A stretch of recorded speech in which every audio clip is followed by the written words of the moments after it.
Government degree college Peddapalli,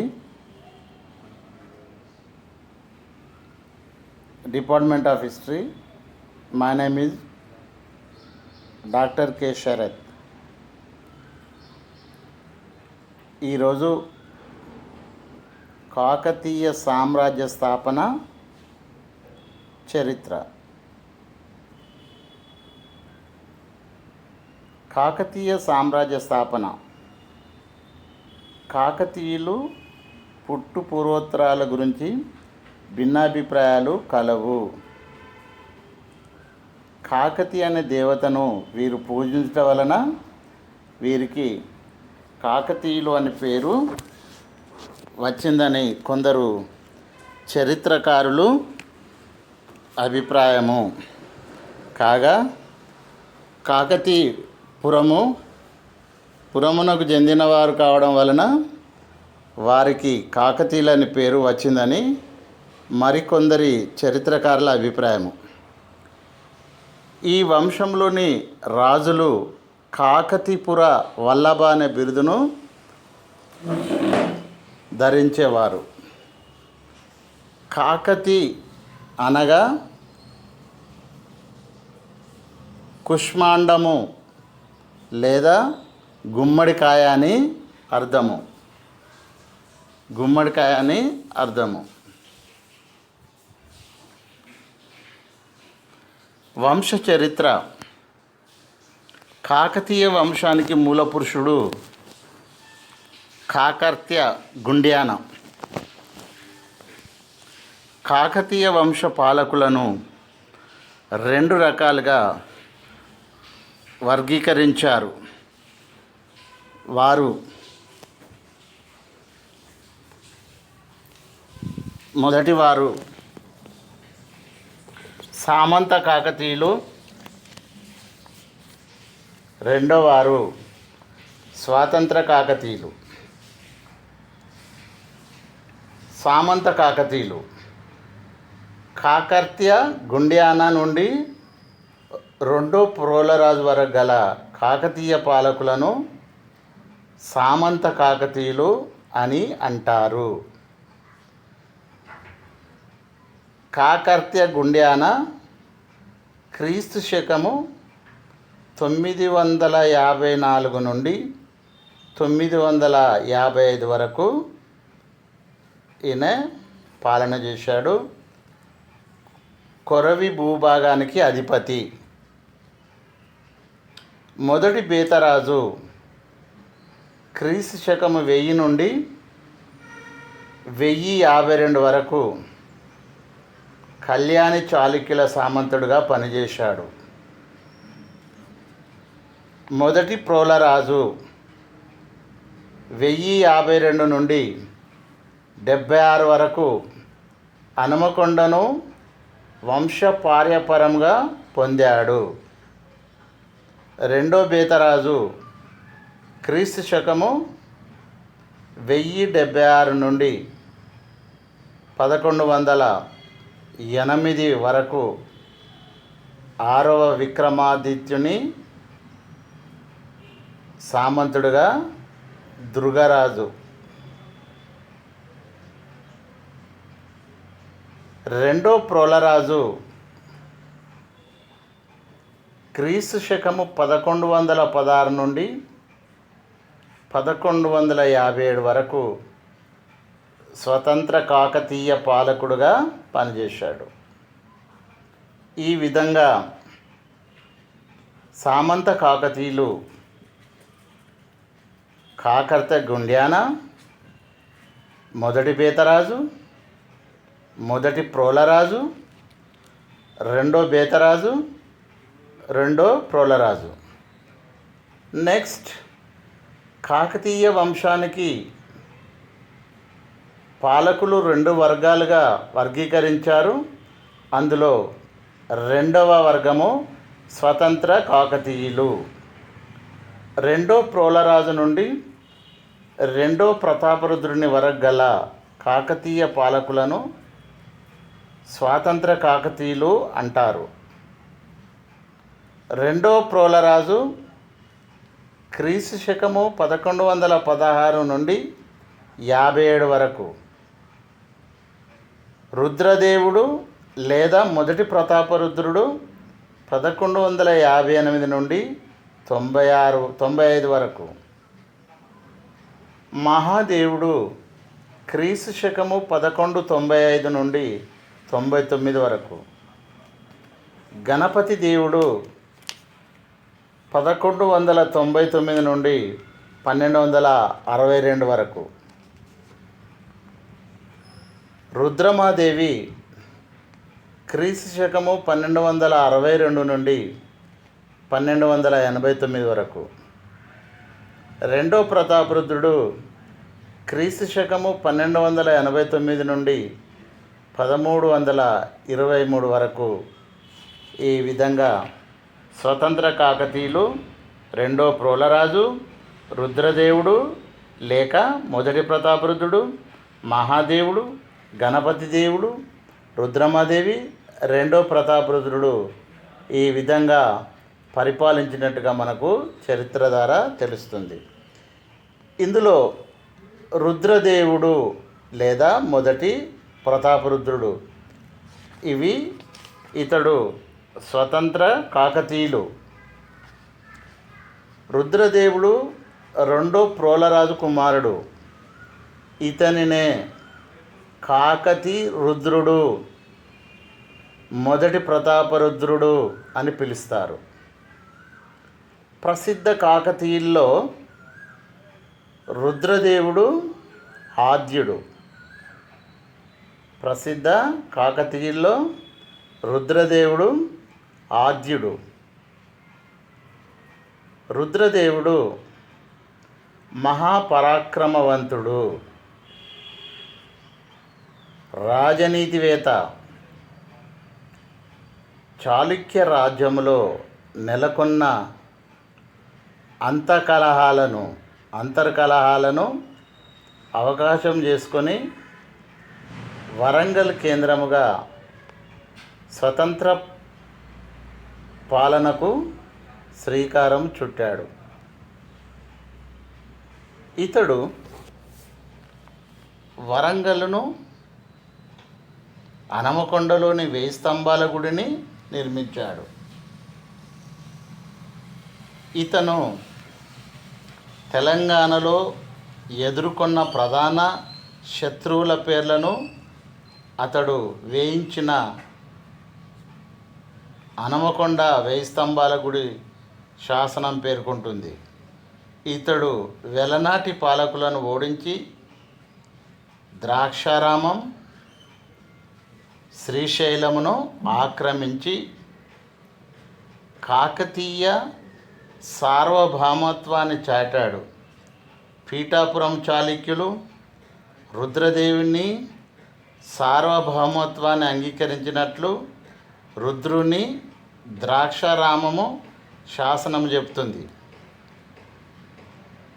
రుద్రదేవుని విజయాలు సమకాలీన యాదవరాజైన జైత్ర పాలకునికి ఈర్ష్య తెప్పించాయి.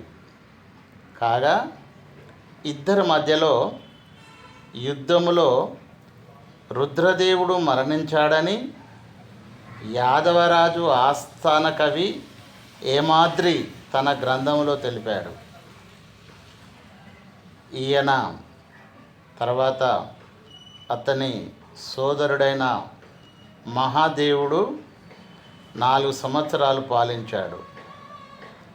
తన అన్న మరణానికి కారణమైన జైత్ర పాలకునిపై దండెత్తి ఓడి రుద్రదేవుడు లేదా మొదటి ప్రతాపరుద్రుడు మరణించడము జరిగింది. ఈ రుద్రదేవుని తర్వాత కాకతీయ సామ్రాజ్యానికి గణపతి దేవుడు వచ్చాడు. ఈ గణపతి దేవుడు కాకతీయ సామ్రాజ్యానికి 1199లో వచ్చాడు. కాకతీయ చక్రవర్తులలో ఇతడు అగ్రగణ్యుడు. ఆయన యాదవ రాజుల చేతిలో అతుడైన మహాదేవరాజు యొక్క కుమారుడు. అతను చిన్నతనంలోనే యాదవరాజులు ఖైదీగా తీసుకొని వెళ్ళి 12 సంవత్సరాల తర్వాత విడిచిపెట్టారు. ఈయన బందీగా ఉన్న సమయంలో కాకతీయ ప్రభుల సామంతులు విజృంభించి ఈ రాజ్యాన్ని నాశనం చేయాలని తలచారు. అట్టివారిలో గుంటూరి నాగదేవుడు ప్రముఖుడు. కానీ బొప్పిదేవుడు అనే కాకతీయ సేనాని ఇతనిని ఓడించి చంపాడు. ఇతర శత్రువులను కాకతీయ సేనులలో ముఖ్యుడైన రుద్రసేనాని పరాభవించి పారద్రోలాడు. రాజ్యమునకు వచ్చిన తర్వాత గణపతి దేవుడు ఉత్సాహంతో శత్రు సంహారానికై ప్రయత్నించాడు. ఈ కాలంలో వెంగి దేశానికి కృష్ణా ముఖద్వారాన వివిధ పాలకులు స్వతంత్రులై పాలించసాగారు. ఈ కాకతీయ గణపతి దేవునికి బంధుత్వం ఉన్నది. సింహాసనమునకు రాగానే మొదట తన రాజ్యమందున్న బలవంతమైన సేనానులతో వియ్యముంది తన అధికారాన్ని స్థిరపరచెను. అందులో కాకతీయ గణపతి దేవుడు తన కూతురు రుద్రమదేవిని నిడిదవోలు రాజు వీరభద్రునికిచ్చి వివాహం చేశాడు. వివాహం చేసిన తర్వాత రెండవ కూతురు గణపాంబను ధరణికోట బేతరాజుకిచ్చి వివాహం చేశాడు. మదిర రాజైన రుద్రరాజుకు సోదరునిచ్చి వివాహం చేశాడు. తెనాలి రేపల్లె ప్రాంత రాజైన జయపుని చెల్లెలను వివాహమాడిన ఆయనను తన సేనానికి నియమించాడు. కాకతీయ గణపతి దేవుని పాలన కాలంలో అనేకమైన విజయాలు మరి కాకతీయ సామ్రాజ్యంలో జరిగినాయి. అందులో మొదటిది నెల్లూరు ప్రాంతాన్ని జయించి పూర్వ పాలకుడైన మనుసిద్ధుని రాజును చేశాడు. రెండో విజయము రాయలసీమ మొత్తం ప్రాంతాన్ని జయించి గంగయ్య సాహితీ అనే సామంతుని ఆ ప్రాంత పాలకుడిగా నియమించాడు. మూడోది పల్నాడులో బ్రహ్మనాయుని వంశస్థులలో బంధుత్వం చేశాడు. నాలుగోది వెలనాటిని పూర్తిగా స్వాధీనం చేసుకున్నాడు. ఐదోది ఆంధ్ర ప్రాంతాలను సుస్థిరం చేసుకొని కళింగ దేశంపై దాడి ప్రారంభించాడు. మూడవ అవంగ భీముని ఓడించాడు. ఆరోది గంజాం మండలంలో అస్కా వరకు స్వాధీనము చేసుకున్నాడు. ఏడవది యాదవరాజు కృష్ణుని ఓడించాడు. ఎనిమిదవది దక్షిణాన కాంచీపురం, ఉత్తరాన ఆస్కా వరకు విస్తరించిన సామ్రాజ్యాన్ని ఓరుగల్లును రాజధానిగా చేసి పాలించాడు. హనుమకొండ నుండి రాజధానిని మార్చాడు. యాదవుల దాడుల వలన సంక్షోభితమైన కాకతీయ రాజ్యంలో గణపతి దేవుడు శాంతి నెలకొల్పి అత్యున్నత కీర్తి ప్రతిష్టలను ప్రసాదించాడు.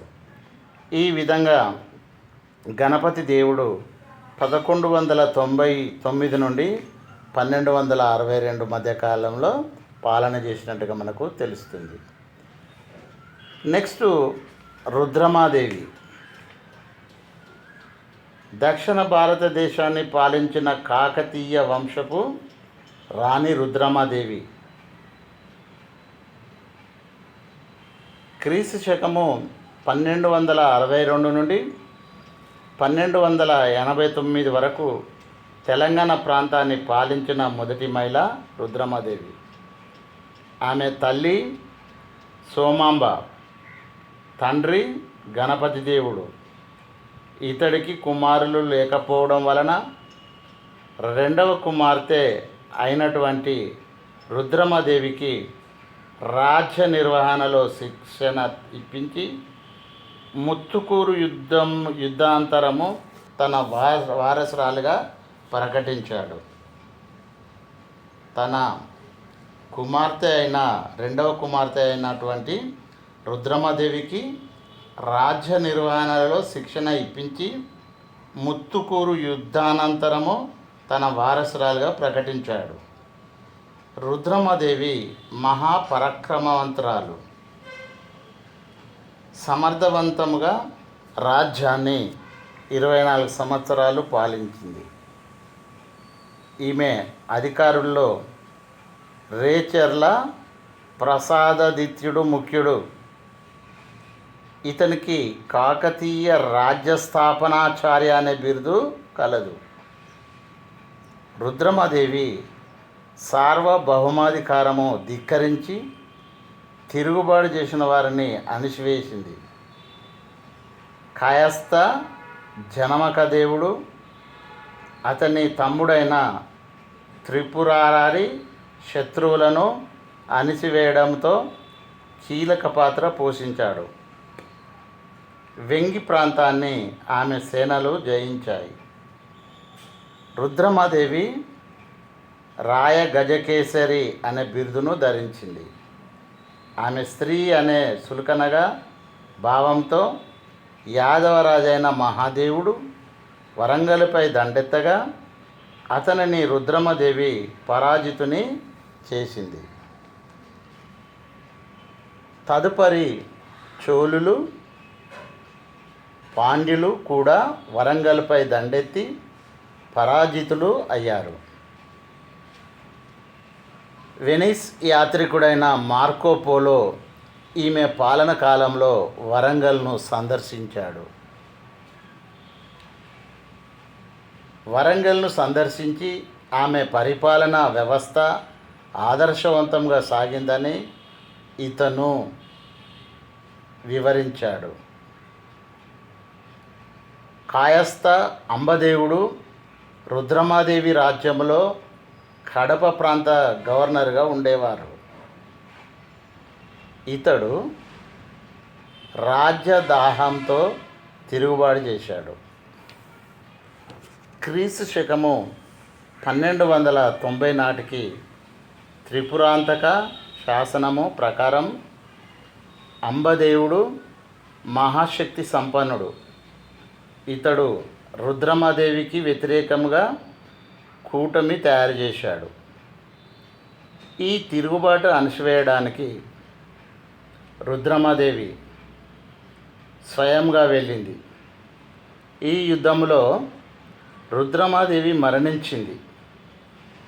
ఈ విషయాన్ని నల్గొండ జిల్లా చందుపట్ల గ్రామంలో లభించిన 27/1289 నాటి శాసనము ఈ సమాచారమును తెలియజేస్తుంది. ఈ విధంగా రుద్రమాదేవి కాకతీయ సామ్రాజ్యమును క్రీస్తు శకము 1262 నుండి 1289 వరకు పాలించింది. నెక్స్ట్, రెండవ ప్రతాపరుద్రుడు కాకతీయ సామ్రాజ్యానికి వచ్చాడు. రెండవ ప్రతాపరుద్రుడు రుద్రమాదేవి మనమడు. ఇతడు కాకతీయ వంశంలో చివరి గొప్ప పాలకుడుగా చెప్పబడతాడు. రాణి రుద్రమాదేవి తర్వాత క్రీస్తు శకము 1296లో ఇతను రాజ్యానికి వచ్చాడు. ఈ కాలము చాలా గడ్డు కాలము. ప్రతాపరుద్రుని కాలంలో విదేశీ దాడులు, అంతరంగిక తిరుగుబాట్లు ఉండేవి. మొదట తెలుగు చోళుల గండికోట రెడ్ల తిరుగుబాటును ఇతను అణిచాడు. కంచిపై దాడి చేసి పాండ్యులను, కేరళ రాజు అయిన రవివర్మను పారద్రోలాడు. అలాగే కళింగ, గంగుల దాడిని అరికట్టెను. కంపిలిపై దండెత్తి దానిని వశపరుచుకొనెను. ఢిల్లీ పాలకుల వింధ్య పర్వతాలను దాటి దక్కన్ ప్రాంతం మీద వారి దృష్టి సాధించారు. ఇటువంటి సంక్షోభిత కాలంలో రాజ్యానికి వచ్చిన ప్రతాపరుద్రుడు యుద్ధవీరుడు, కళాపోషకుడు. ప్రతాపరుద్రుడు అధికారానికి వచ్చిన కొద్ది కాలానికే క్రీస్తు శకము 1303లో ఢిల్లీ పాలకులు ఓరుగల్లుపై దండెత్తారు. అల్లావుద్దీన్ ఖిల్జీ సాగించిన ఈ మొదటి దాడిని ప్రతాపరుద్రుడు తిప్పికొట్టాడు. 1309లో తిరిగి పెద్ద ఎత్తున అల్లావుద్దీన్ సేనాని మాలిక్ కఫూర్ నాయకత్వంలో దండయాత్ర సాగించారు. కానీ ప్రతాపరుద్రునితో అతను తలపడలేక కొంత ధనము లంచంగా ఇచ్చి తప్పించుకొని పారిపోయాడు. తిరిగి జరిగిన 2 దారుణ దండయాత్రలలో కూడా ఢిల్లీ పాలకులు ఓడిపోయారు. 1322లో తుగ్లక్ రాజు జూనా ఖాన్ పెద్ద ఎత్తున ఓరుగల్లును ముట్టడించాడు. ఈ యుద్ధము 6 మాసాలు సాగింది. ఢిల్లీ పాలకుల అశ్వక దళాలు, మందుగుండు సామాగ్రి ఒకవైపు ఉండగా, కాకతీయ సైన్యాలలో అంతర్గత అసూయల వాతావరణము ఒకవైపు పెరిగింది. అంతములో ఉన్న ఈ పొరపాట్లన్నీ సద్దుమణిగి కలిసికట్టుగా పోరాడిన ప్రయోజనము లేక ఓరుగల్లు సేనలు ఓడిపోయారని చరిత్రకారుల అభిప్రాయం. ప్రతాపరుద్రుడు ఖైదీ అయ్యాడు. ముస్లిం సైన్యాలు ప్రతాపరుద్రుడిని బందీగా తీసుకొని వెళ్తున్నప్పుడు అవమానాన్ని భరించలేక దారిలో గోదావరిలో దూకి ఆత్మహత్య చేసుకున్నాడు. ప్రతాపరుద్రుని మరణంతో కాకతీయ సామ్రాజ్యము అంతరించింది. ఓరుగల్లు ఢిల్లీ రాజ్యంలో విలీనం చేయబడ్డది. ఎప్పుడైతే ఓరుగల్లు ఢిల్లీ రాజ్యంలో విలీనం చేయబడ్డదో, ఓరుగల్లును ఆక్రమించుకున్న ఈ తుగ్లకులు వరంగల్లును సుల్తాన్పురంగా పేరు పెట్టి పాలించినట్టుగా, ఢిల్లీ రాజ్యంలో విలీనం చేసుకున్నట్టుగా మనకు తెలుస్తుంది.